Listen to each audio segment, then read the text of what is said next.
ప్రభావములు కలుగును గాక. హోలవే మినిస్ట్రీస్ ద్వారా ప్రచురితం కాబడుతున్నటువంటి మేల్కొలుపు ప్రార్థన సహవాసమునకు మిమ్మల్ని అందరినీ కూడా ప్రేమపూర్వకంగా స్వాగతిస్తూ ఉన్నాం. హోలివే పరిచర్య మరి దేవుని యొక్క ఉన్నతమైనటువంటి పిలుపును బట్టి చక్కటి దర్శనాన్ని కలిగి ఒక విజన్తో భవిష్యత్తు కొరకే పనిచేస్తున్నటువంటి మినిస్ట్రీ. దేవునికి దాసుడిగా ఈ ప్రయాసాన్ని మేము కలిగి ఉన్నాం. ఈ పనిలో భాగముగా దేవుడు మాకు ఒక చక్కటి పరిచర్యను అప్పగించారు. అదే మేల్కొల్పు ప్రార్థన సహవాసము.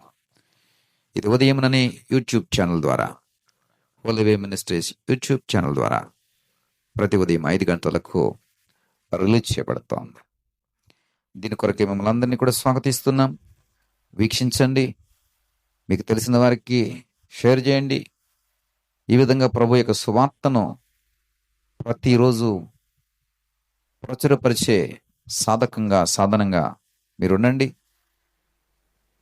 భారముతో ఈ పని చేయడానికి ఒక తీర్మానం చేసుకోండి.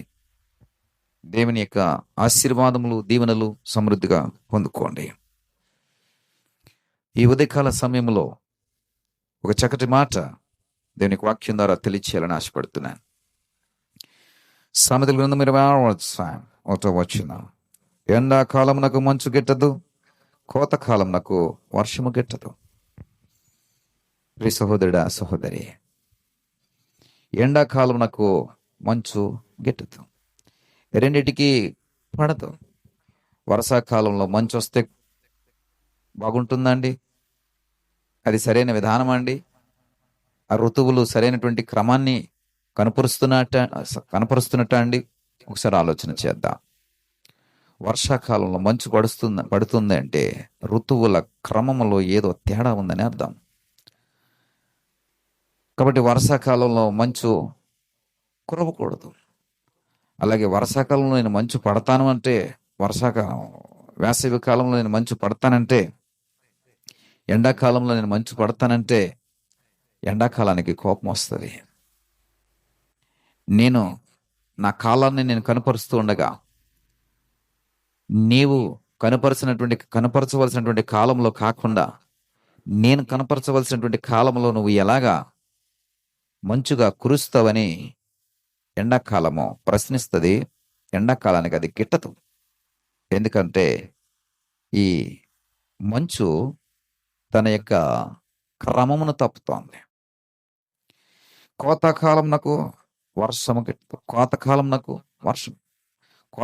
కోతలు ఎప్పుడు కోస్తూ ఉంటారండి?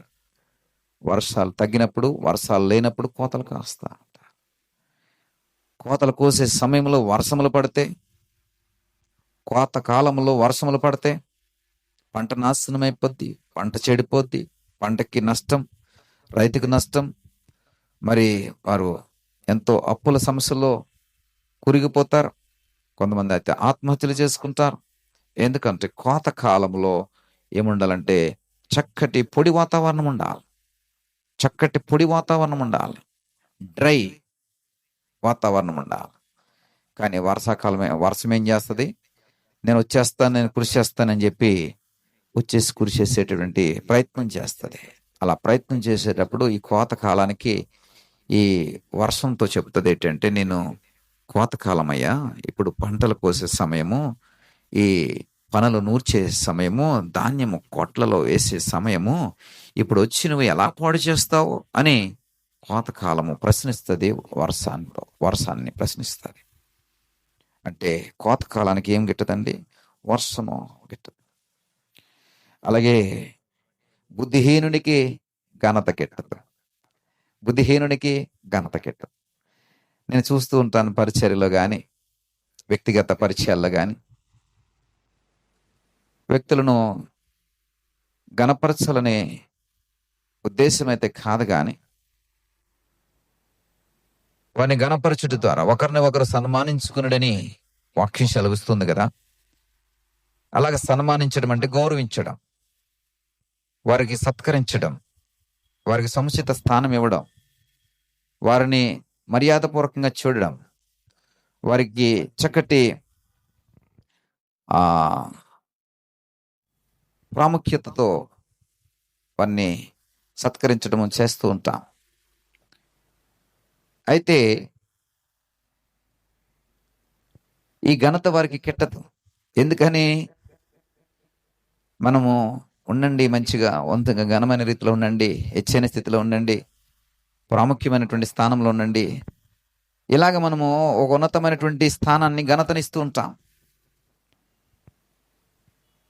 నాకు దేవుని యొక్క సేవకుడిగా దేవుడు ఘనత ఇచ్చాడు.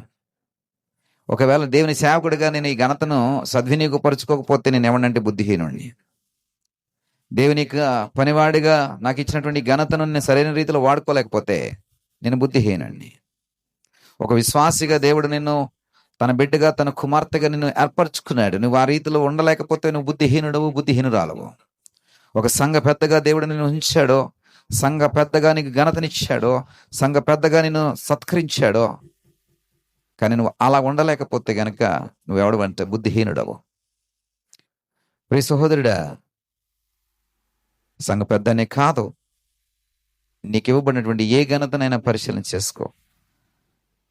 సంఘములో కానీ, నువ్వు పనిచేస్తున్నటువంటి ఉద్యోగములో కానీ, వ్యాపారంలో కానీ, ఎక్కడైనా దేవుడు నేను ఘనపరుస్తున్నాడంటే ఆ ఘనతకు తగినట్టుగా నువ్వు నడుచుకోవాలని, ఆ ఘనత తగినట్టుగా నువ్వు నిలబడాలని, ఆ ఘనత తగినట్టుగా నీ మర్యాదను కాపాడుకోవాలని, ఆ ఘనత తగినట్టుగా నీ పెద్దరికాన్ని నువ్వు చూపించాలని దేవుడు నేను ఘనపరుస్తూ ఉంటాడు, ఘనతను నీకు ఇస్తూ ఉంటాడు. అయితే అది నీకు కిట్టడం లేదు. ఎందుకని కిట్టడం లేదు? నువ్వు బుద్ధిహీనుడు కాబట్టి. ఈ ఉదయకాలము ఈ మేల్కొల్పు ప్రార్థన సహవాసం ద్వారా ఈ మాట మీతో పంచుకోవాలని ఆశపడుతున్నాను. ఎందుకంటే చాలా మంది ఈ బుద్ధిహీనతను బట్టి వారికి ఇవ్వబడినటువంటి ఘనతను పోగొట్టుకుంటున్నారు, వారికి ఇవ్వబడినటువంటి ప్రాముఖ్యతను పోగొట్టుకుంటున్నారు, వారికి ఇవ్వబడినటువంటి శ్రేష్టతను పోగొట్టుకుంటున్నారు, వారికి ఇవ్వబడినటువంటి ప్రత్యేకతను పోగొట్టుకుంటున్నారు, వారికి ఇవ్వబడినటువంటి ధన్యతను పోగొట్టుకుంటున్నారు. బికాస్ వారి యొక్క బుద్ధిహీనత. ఈ సహోదరుడా, సహోదరి, ఎండాకాలానికి మంచు కెట్టదట, కోతకాలానికి వర్షం కెట్టం. ఇది ప్రకృతి ధర్మం. అలాగే బుద్ధిహీనుని తీసుకొచ్చి ఘనత ఇచ్చిన, అలాగే బుద్ధిహీనురాలని తీసుకొచ్చి ఘనతగా శ్రేష్టమైన రీతిలో కూర్చోబెట్టాలనుకున్నా వారికి ఘనత నచ్చదు. ఎందుకంటే వారికి ఇది గిట్టదు. ఎందుకంటే వారు బుద్ధిహీనులు, బేసిక్గా బుద్ధిహీనులు. సహోదరుడా, ఒకవేళ నీకు ఘనత ఇవ్వబడింది, నీకు ధన్యత ఇవ్వబడింది, శ్రేష్టత ఇవ్వబడింది అంటే దాన్ని కాపాడుకోవడం కోసం అనుక్షణం ప్రయత్నం చేయి. దాన్ని నిలబెట్టుకోవడం కోసం ఎంత శ్రమ పడాలో అంత శ్రమ పడు, ఎంత నలగాలో అంత నలుగో. దాన్ని చూపించడం కోసం ఎంతటి స్ట్రగుల్ అవ్వాలో అంతటి స్ట్రగుల్ అవ్వ. అన్ని నామముల కన్నా పైనామముగా హెచ్చింపబడడం కోసం ఆయన ఎంత నలగాలో అంత నలిగాడు, ఎంత అవమానించబడ్డాలో అంత అవమానించబడ్డాడు, ఎంత వెక్కిరించబడాలో అంత వెక్కిరించబడ్డాడు, ఎంత నింద మోయాలో అంత నింద మోసాడు. అందుకనే అన్ని నామముల కంటే కూడా ఆయన నామము ఘనమైన నామముగా హెచ్చింపబడింది. అదే బుద్ధిహీనత గనక ఆయన కనపరిచి ఉండుంటే గనక ఘనత ఎప్పుడో తీసివేయబడేది. ఈ రోజున ప్రభు అయిన యేసుక్రీస్తు వారి శ్రేష్టమైన నామములో మనమందరం కూడా సంఘముగా కట్టబడేవారం కాదు. అన్ని నామముల కన్నా శ్రేష్టమైన నామంగా మార్చబడింది. ఆ ఘనత ఆయనకి ఎలాగ ఇవ్వబడిందంటే దానికి తగ్గట్టుగా ఆయన నడుచుకున్నాడు. ఎక్కడ కూడా బుద్ధిహీనత ఆయన కనపరచలేదు, ఎక్కడ కూడా వక్రపు నడవడిక ఆయన కనపరచలేదు. ప్రాణం పోయే పరిస్థితుల్లో కూడా, ప్రాణం తలడిల్లిపోయే పరిస్థితుల్లో కూడా, ఎక్కడ ఏ కోసాన్ని కూడా ఆయన తొనికసలాడలేదు. గుద్దారు, అవమానించారు, ఉమ్మ వేశారు, కొరడతా కుట్టారు, ముళ్ళ కిరీటం పెట్టారు, రక్తము ధారలై పారుతోంది, ఆయనను తొనికిసలాడలేదు. ఆయనకి అన్ని నామముల కంటే కూడా హెచ్చైన నామం అనే ఘనత ప్రభు సిద్ధపరిచాడు. దానికోసం ప్రయాసం. మరి నీకు ఇవ్వబడినటువంటి ఘనతను నీ బుద్ధిహీనతను బట్టి ఎందుకు పాడు చేసుకుంటున్నావు? నీకు ఇవ్వబడినటువంటి స్థానమును నీ బుద్ధిహీనతను బట్టి ఎందుకు దూరం చేసుకుంటున్నావు? నీకు ఇవ్వబడినటువంటి ప్రత్యేకతను ఎందుకని నీ బుద్ధిహీనతను బట్టి దాన్ని మరి నాశనం చేసుకుంటున్నావు? ఈ ఉదయకాల సమయంలో ఈ మేల్కొల్పు నీళ్ళు పనిచేయాలి. ఏ మేల్కొల్పు? నీలో ఉన్న బుద్ధిహీనతను గుర్తించగలిగే మేల్కొల్పు, నీలో ఉన్నటువంటి వక్రపు నడవడికను గుర్తించగలిగే మేల్కొల్పు, నీలో ఉన్నటువంటి బుద్ధిహీనత అనేటువంటి ఆ స్థితిని గ్రహించగలిగే మేల్కొల్పు నీలోకి రావాలి. వస్తే వస్తే ఈ ఘనత నీకు స్థిరమైనదిగా ఉంటుంది. ఈ ఘనత నిన్ను హెచ్చించే స్థితిలో ఉంటుంది.